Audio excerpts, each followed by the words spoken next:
Hello and welcome to yet another module on physical education. Today we are talking about the methods of physical education. Physical education is an integral part of the educative process which uses physical activity as a primary means to promote psychomotor, cognitive and socio-affective growth in order to enhance the quality of life. Traditionally, physical education classes have only focused on the psychomotor or physical aspects of learning. The idea nowadays is to address all domains of learning. When teaching, there are an assortment of styles or methods a teacher may choose from. These methods are ways of organizing and presenting the learning experiences to children. The styles range from a direct, teacher-centered approach to an indirect, more student-centered approach. In the past, direct, teacher-centered methods have been used predominantly. However, recently the trend seems to be shifting towards a more indirect, student-centered approach. Normally, the student-centered teaching style is more time-consuming and requires more preparation by the teacher. However, the benefits to be gained from these methods are definitely worth the extra time spent developing the lesson. The methods are not easy for a teacher to grasp without putting an effort into it. In order for a teacher to become comfortable and successful with using these methods, it will take substantial practice on the part of the teacher involved. The teaching styles discussed will start with the teacher-centered command approach, followed by practice, reciprocal, and the task approach. Thereupon, it will continue with increased student-centered methods such as guided discovery, problem solving, and exploration. As you go across the continuum of teaching styles, the teacher has less influence in the decision making and the student becomes the prime decision maker. Now, teaching styles of a physical education teacher. First one is command. The command style is the most teacher-directed style of the 7 styles. In this type of style, the teacher is the exclusive decision maker. Decisions on what to do, how to do it, and the level of achievement expected are all determined by the teacher. With this style, the teacher will give a demonstration of the expected performance as well as emphasize and explain specific important points of the movement. The demonstration gives the students an opportunity to see the skill performed accurately and observe the critical elements of the task. The teacher may guide the class through the various steps in carrying out the task. The students repeat the performance many times as they put the movements together in the proper sequence and timing. The teacher also makes additional helpful inputs to a student or a group of students whenever necessary. Some examples of when it would be advantageous to use the command style is when showing a child how to overhand throw, instructing a specific dance step, or teaching someone to shoot a free throw in basketball. These all are tasks that have to be done in a specific fashion, making the command style a very efficient method of accomplishing the task. Second is practice. The practice style is one of the most common teaching strategies used in physical education. It is very similar to the command style in that the teacher is the primary decision maker and the task will also start with a demonstration and description of what is to be achieved. The demonstration does not necessarily have to come from the teacher. It may come from another student or even from audio-visual aids. The students then practice the skill either on their own or with a group as the teacher observes their performance and offers feedback. The difference between the command and practice style is that the practice style does permit some decision making from the part of the students. For instance, the students may decide where they will practice and if they will be working with or without a partner. At the end of the session, the teacher may review what they did, emphasizing essential points to have learned. The practice style is very useful, especially when coaching. For example, if the coach is showing the team how to forearm pass a volleyball, he/she would first explain the forearm pass, telling when and why it is used and describing the critical fundamental points of the forearm pass. This would be followed with one or more demonstrations of the skill being executed, once again emphasizing the key elements of the skill. The players are then given time to practice the skill either by themselves or with a partner. The coach can then walk around making corrections and providing encouragement. At the end of the practice, the coach may ask the players to discuss the points of emphasis before going on to the next lesson. The next method is reciprocal. The reciprocal style allows more decision making by the students as compared to the command and practice styles, which are much more teacher dominated. With the style, the teacher develops a reciprocal task sheet which describes the task to be performed and points out what the observer should be looking for to see if the performer is executing the task properly. The students are the observers and are responsible for viewing the performance of their classmates and providing feedback on each attempt. The reciprocal task sheet may include pictures and a description of the task to assist the observer. It should also explain the role of the performer and observer as well as give the amount of time or number of trials to be given in each practice session. The session is usually initiated with a demonstration, a description of the skill, and an interpretation of the reciprocal sheet. Once this is accomplished, one student performs the task as their partner observes the performance and records when the proper criteria has been met. The observer also provides positive feedback to help improve their partner's performance of the skill. After the performer has properly executed the task a specific number of times, the partners switch roles.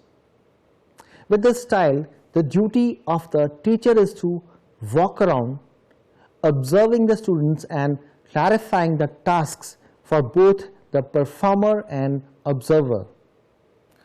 Next one is task. The task style still has the teacher deciding the content of what will be taught. However, it allows the students some decision making and provides them with a chance to work at their own pace. This type of style or method has the teacher designing and arrangement of tasks leading up to the unit outcomes. The tasks are then broken down into a group of activities, each at a different level of difficulty, in which the students' progress to achieve the final task is measured.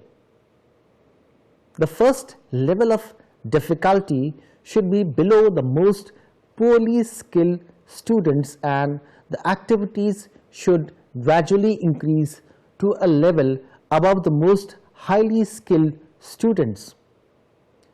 More decision making is required by the students as the level of difficulty increases.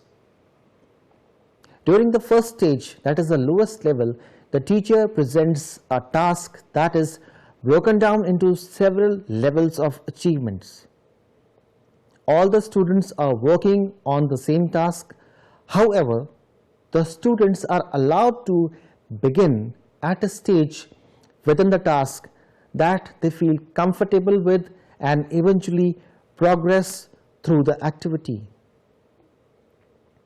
At the second level, the teacher looks at the ability level of the individual students, and based on their level, the teacher will assign specific tasks.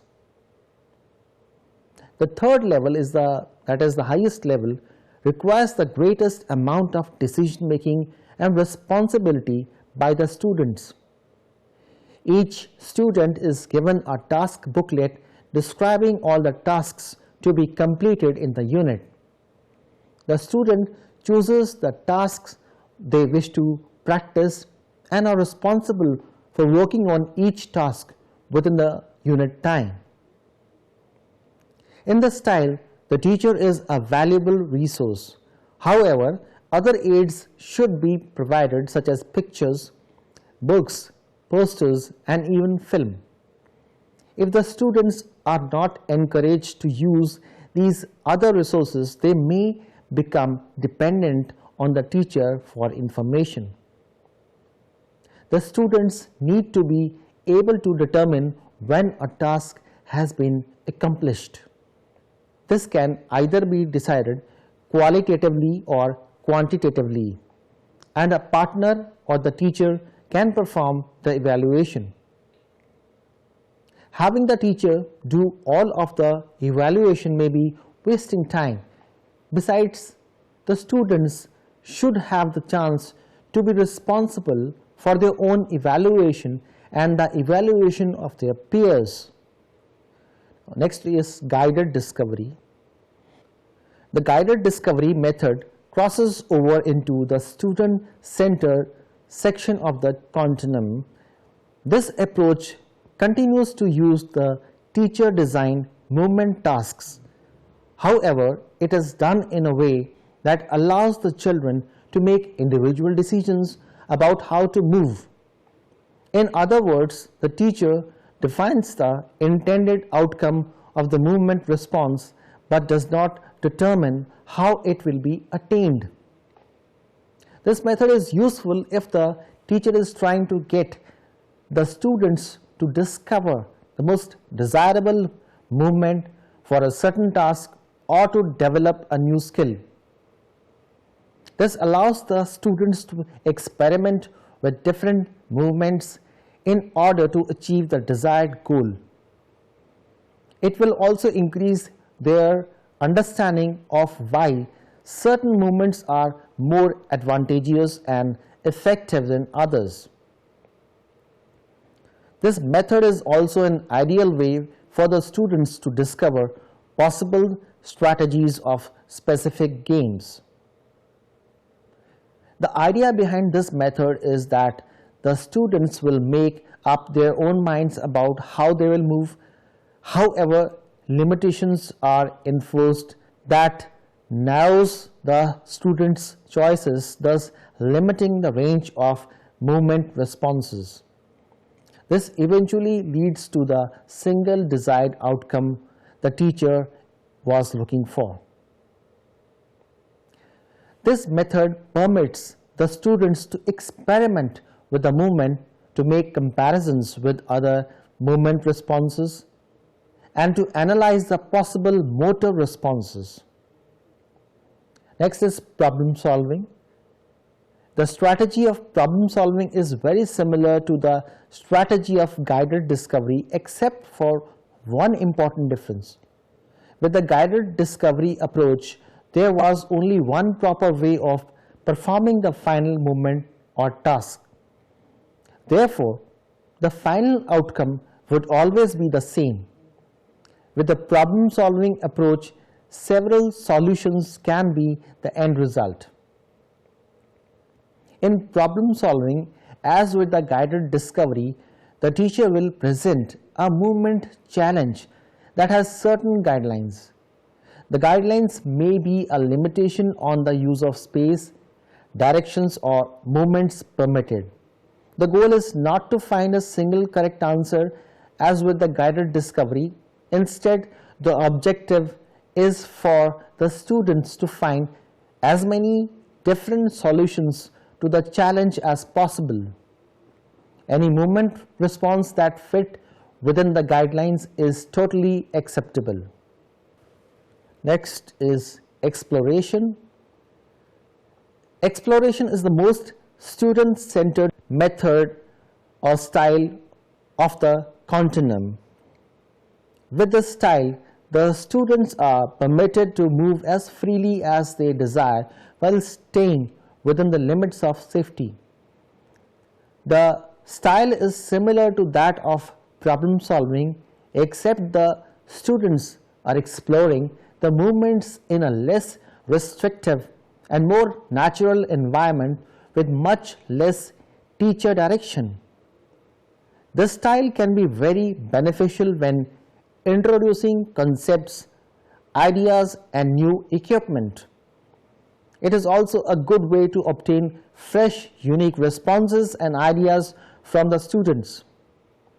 Because this style provides the students with a great amount of freedom to work at their own pace and do what they want, it is important to understand that the teacher does not simply set up the equipment and let the students play totally on their own. The teacher does have some say in what the students do. For example, the teacher may ask, "How many different things can you do with that ball?" The teacher must keep in mind the individual needs of the students and set new challenges when they are ready to progress. Now, the conclusion is, the physical education teachers have several methods of teaching that may be employed. These methods vary in terms of who makes the decision of what will be learned and how the learning will occur. It is difficult to say which style offers the maximum potential for learning because not all people will receive optimal learning by use of the same style. Certain material may be presented really well with one style and not as well as with another. The availability of time is another concern affecting the style chosen. A teacher should always try to meet individual needs and personal differences of each student. The best methods to achieve these goals are found within the indirect student-centered approach. The important thing is for the teacher to be able to determine what style is most appropriate in a given situation and apply it with determination and confidence. Teachers should be able to proficiently and effectively use all 7 of the teaching styles depending on what the situation calls for. There are benefits and drawbacks in each of the styles. Therefore, it is important for the teacher to know when to use a specific style. If the goal of the lesson is to be extremely organized, have a unified response, save time, or have a quick, direct route to the task, then the command or practice styles are recommended. If the purpose is for the students to develop responsibility, social skills, and or analytical skills, then the reciprocal or task style is recommended. It is recommended that the guided discovery method be utilized if the objective is to have the students think for themselves and develop a greater understanding of the proper movements. When the intent of the lesson is not to teach a particular outcome but instead to improve development in conceptual, cognitive, and problem solving areas, as well as enhance creativity in the movements, then the style of problem solving is surely recommended. In the event that you are working with young children who are involved with their first physical education experience, it is more appropriate to allow them the freedom to work and explore movements on their own. Thus, it is recommended that the exploration method be used for the situation. So today we have learned about the various teaching methods in physical education. I hope the information provided was of some use to all of you. Thank you so much for watching.